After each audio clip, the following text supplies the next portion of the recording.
your brake chambers or things have frozen, Oh. tapping on it, getting the ice off, certain things like that. That's smart. That helps. I'm just like, yeah, I'm gonna make it work. I'm a firm believer in zip ties and duct tape. Please don't and have WD-40. that. Please don't have that.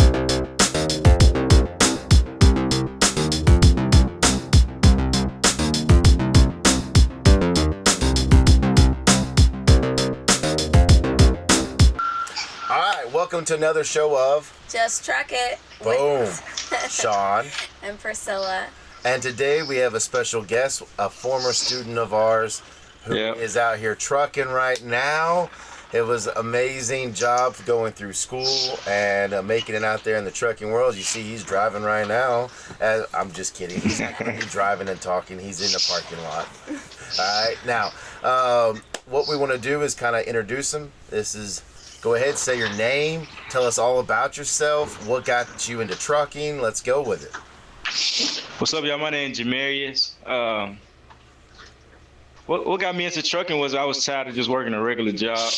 I wanted something different, and didn't want nobody really looking over me or anything like that. Plus, it was something new, so that's really what got me into trucking. And so far, I love it. I love it. Awesome. So I remember you coming through school. There was that one moment in time where he wanted to quit during second week. Is that what we're talking about? I didn't want to quit. Because I'm pretty sure he walked into my office and was like, "Yo." Yeah, he was having some issues, and what happened again? What happened again? He had to realize that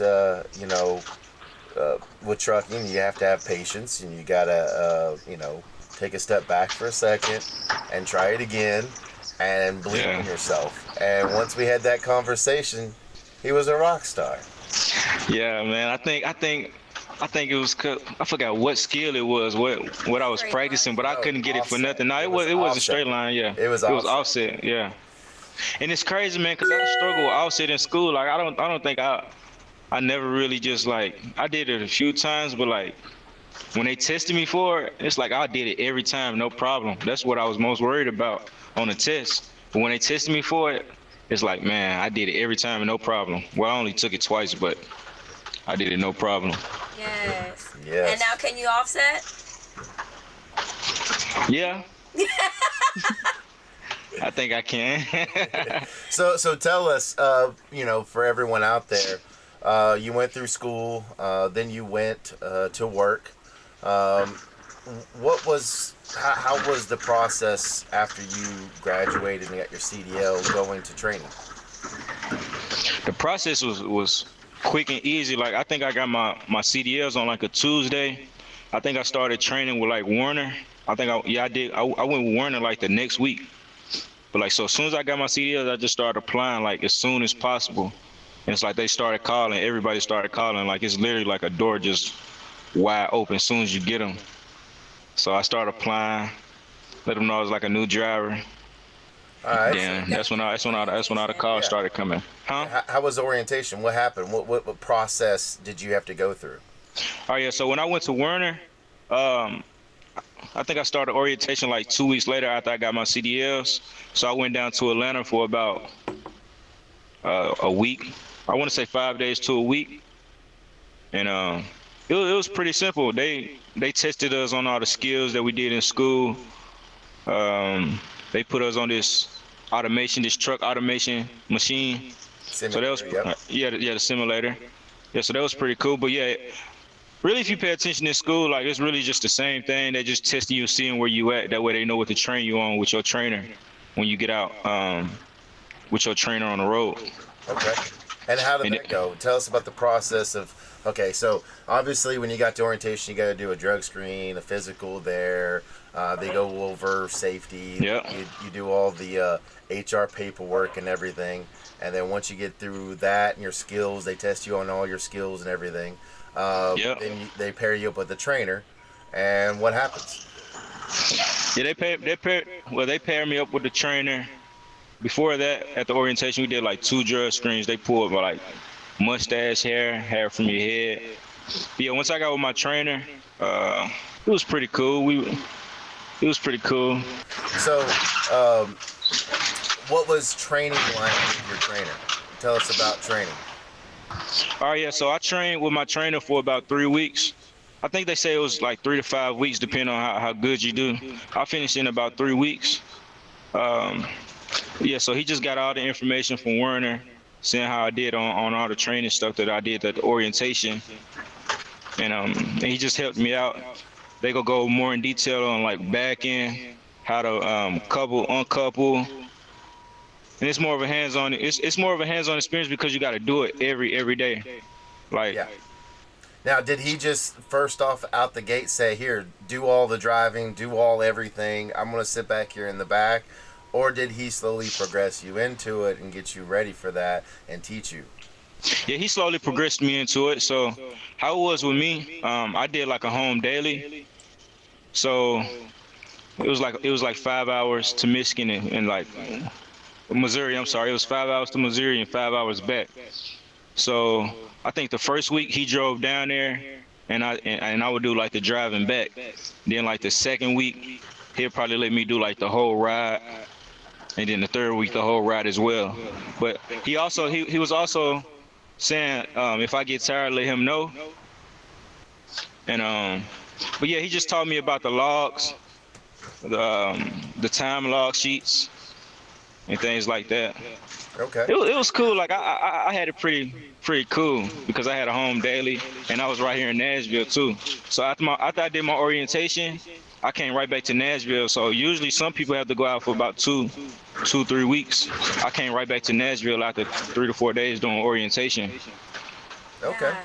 So talk about, so it's always been a question in my mind. Do you have to get accustomed to driving for so long, or did you like get tired, or you were just like used to it? It was in the normal time, so you were just awake the whole time? I feel like once I'm up, I'm up. But Okay. so how it was with my training schedule, it was like 4 a.m. to 4 p.m. So I ain't gonna lie, I was tired. But after like 7:30, 8:30, 9 o'clock, that's when I kind of got up. But yeah, I definitely had to get accustomed to it. Yeah, because after one day of just driving that long, you do know like your shoulder muscles Yeah. and things like that in your arm, and you Yeah. just get a little tired, but after a while that builds up and you have that Yep. consistency where you can do it. Yeah. Do you have to get like butt cushions? Yep, exactly. Because you're sitting so long, and so after my training, my schedule would have been 4 p.m. to 4 a.m. So that would have been like overnight. And how long have you been driving now? I got my CDLs January like 10th, 13th. So So like 4 months. yeah, I say about 3 months. So tell us about your life. How has it changed since having a CDL? My life changed, man. My life is way better. It's like, I mean, you know that saying, like, if you take care of your CDLs, like, you go forever have a job. Like, that's kind of the mindset now. Like, just as long as you take care of your CDLs, the door gonna be wide open. Like, you ain't got to settle for nothing. You ain't, I don't know. I can't really explain it, but it's a good feeling. It's a good feeling. We can see it in your smile. It's a great feeling. So what tips or tricks have you learned that you'd like to share with people? As far as like just driving, trucking, correct? Yeah. Yeah. And trucking. Be careful. Never get too comfortable behind the wheel, no matter if it's a dump truck, 18-wheeler, whatever type of truck. Don't get too comfortable. Watch out for everybody else because you can be the safest driver in the world, but everybody else, they might be the dumbest. I forgot how my trainer said it. It was something like that, but Your trainer said that? yeah, you got to watch out for everybody else. Oh. Yeah. That's true. We appreciate you blessing us with your presence, Okay. as usual. Yeah, I apologize And, about the technical difficulties. No worries, man. It's always good to see your face smiling and Yes, sir. happy and making it out there. It was a pleasure having you come through the school and getting to know you for sure. Yes, sir. Thank you. I'm gonna come through and see y'all one day. You better. Yes. Probably this Bring week. the baby girl. She's so precious. I will. I got you. I got y'all. Yes. All right, man. All right, y'all. Have Thank a good, y'all. safe trip. Yes, sir. All right, so we had a great time getting to know their Jamarius. He's always been a bright and shiny, smiley face Always. coming through school and So out positive. there. Yes. But, the whole purpose of this one is kind of going over life out there, over the road or local, whatever, driving a truck. What kind of things are you going to have to deal with, and what tips or tricks are going to possibly happen. So, let's start with, training with the trainer. Yes, being prepared and going out to train with them is so important, because some people will tell you, oh, bring 2 weeks of clothing or bring a bunch of stuff. That's not always the best thing, right? The best thing is to remember that you are going to be in that small truck with someone else's things. So bringing so much stuff is not going to be conducive. But one of the things you can bring and you should bring would be sleeping bags. Right. Now, that top bunk is not always the most comfortable bunk, because there are two bunks in the truck. You got the bottom bunk and then the top bunk.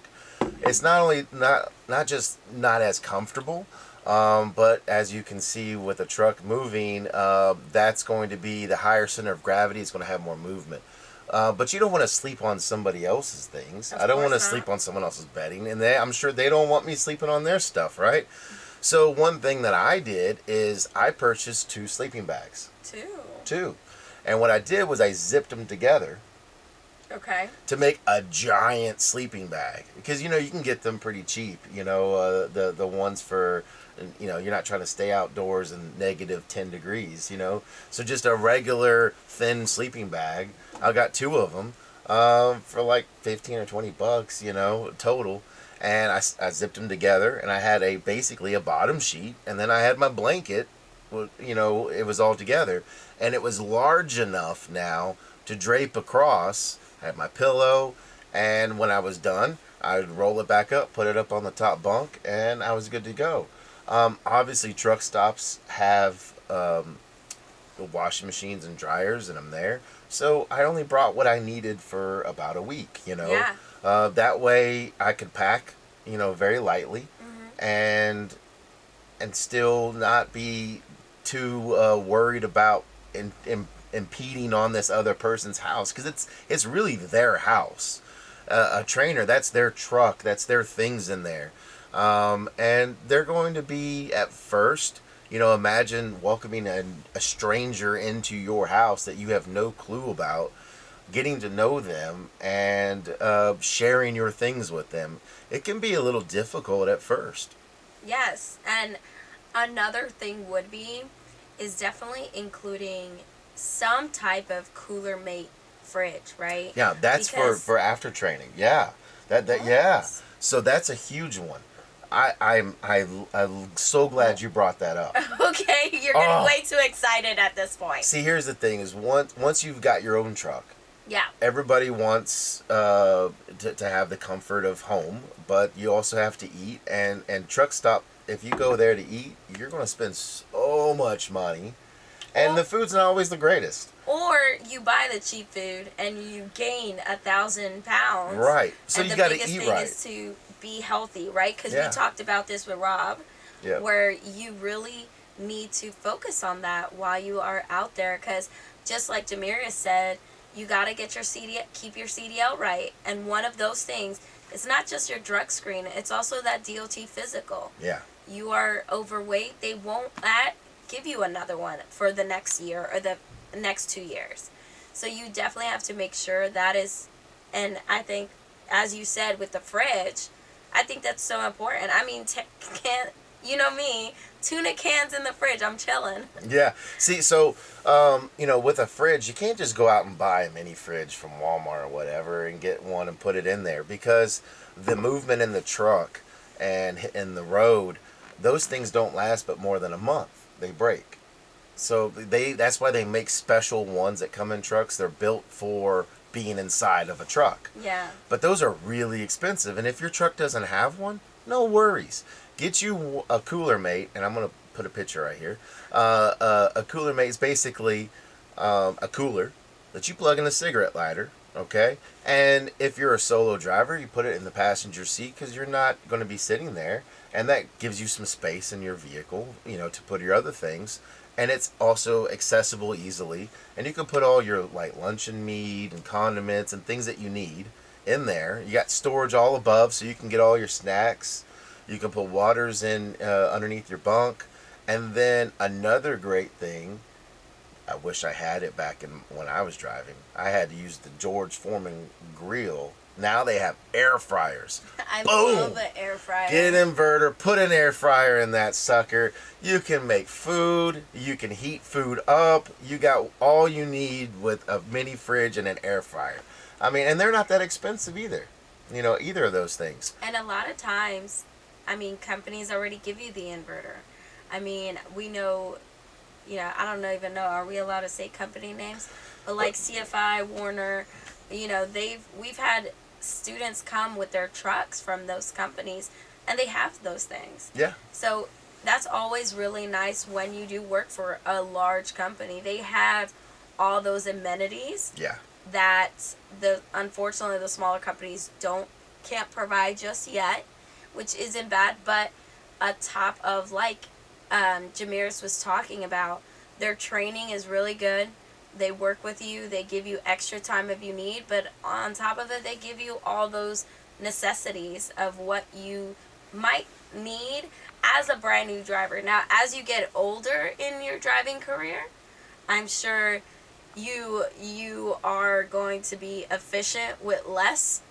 I'm sure you're going to figure it out and can go the cheaper route. So if you buy a truck that doesn't have, you get some hats, you just kind of figure it out. Don't need sleeping bags anymore, you just get through that, because then you'll learn that you need what? Some tools? Yeah, here's the thing. Obviously, if that truck ain't running, you ain't making money. What? I thought this was hourly.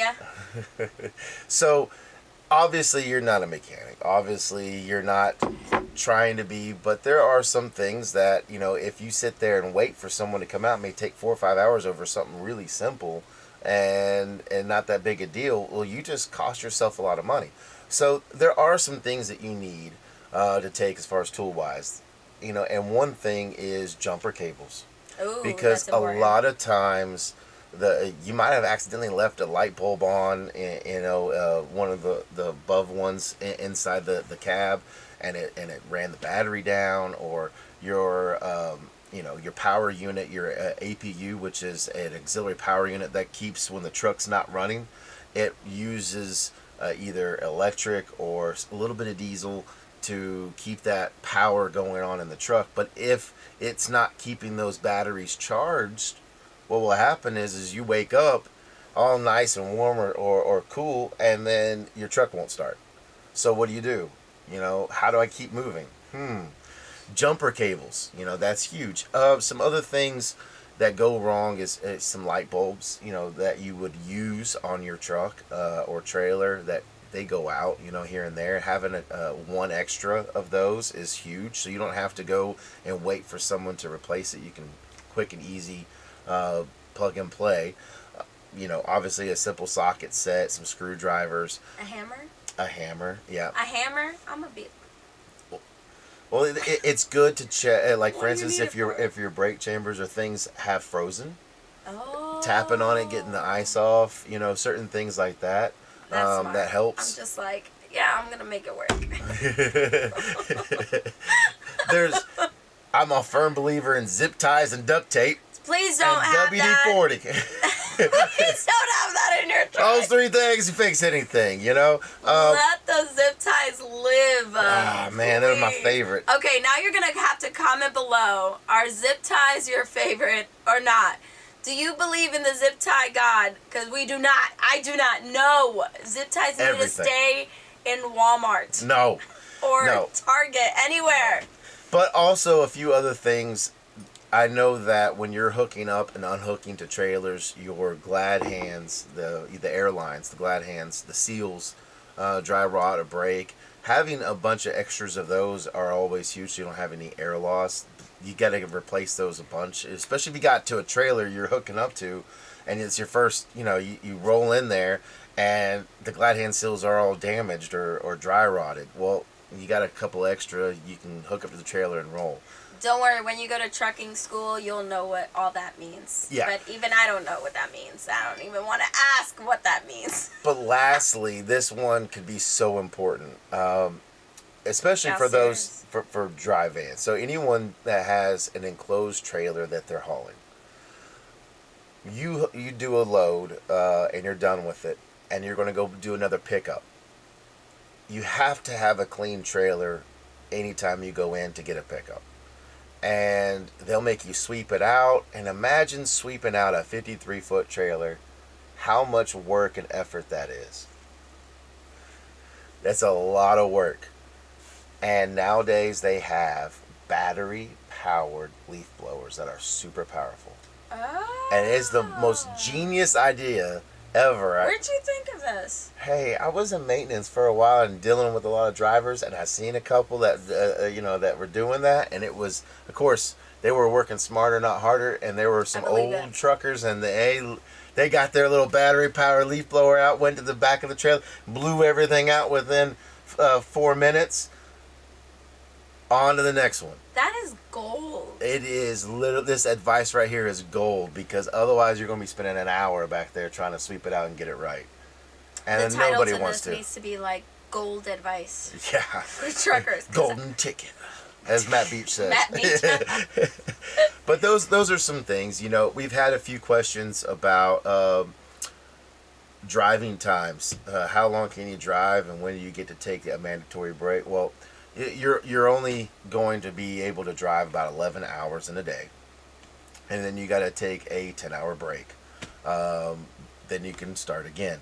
It just depends. It might be longer than 10 hours based on when you want to start rolling again. And that's where planning out your route, and we go over this in truck driving school about route planning. That's part of your entry-level driver training that you need to be taught, is how to properly plan out a route. Your fuel stops. You don't want to be going through Chicago during rush hour traffic. No? No. I swear that's what I wanted.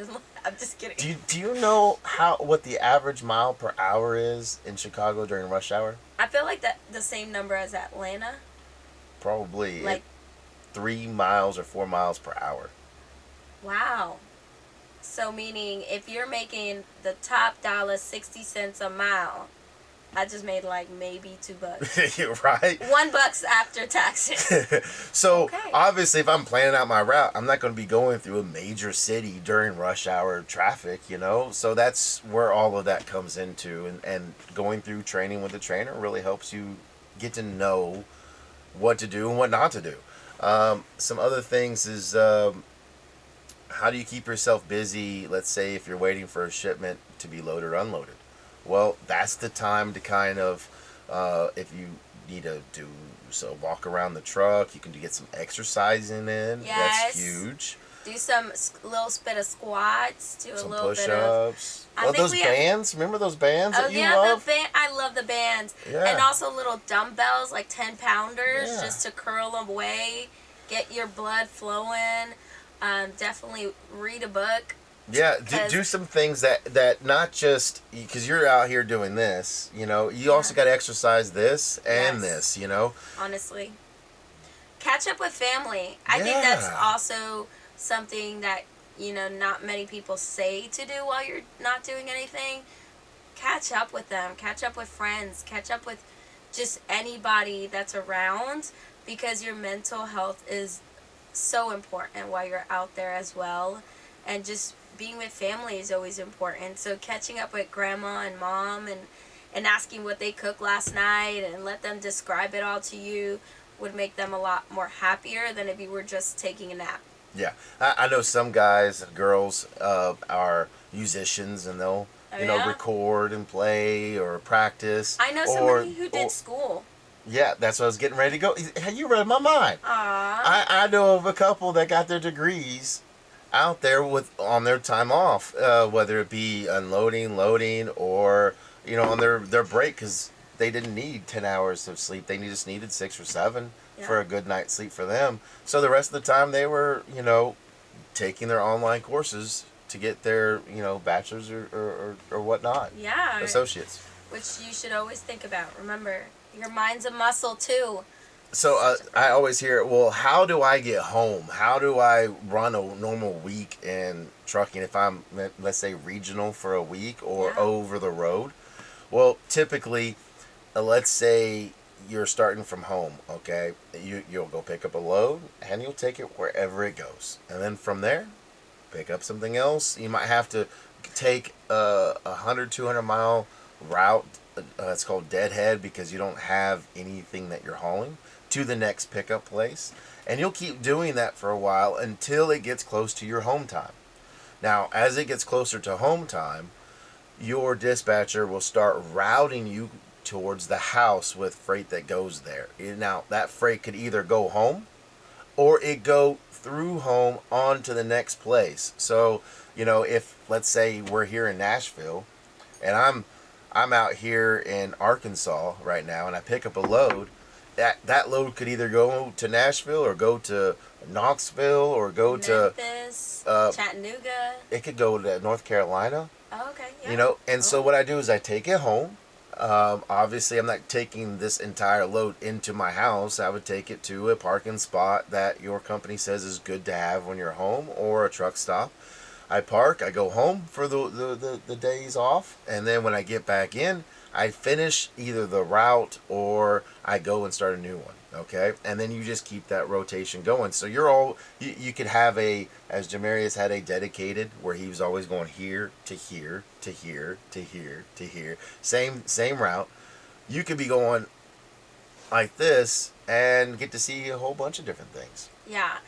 I think the most important is also to realize that we here live in Nashville, yes, and it's a lot easier sometimes because of where we live to get that home time, to get those things, because we're kind of in the middle of the east and west side, or central and east side. And all the interstates that come through. The interstates that come here, and all the things Nashville really produces for truck drivers to take somewhere else.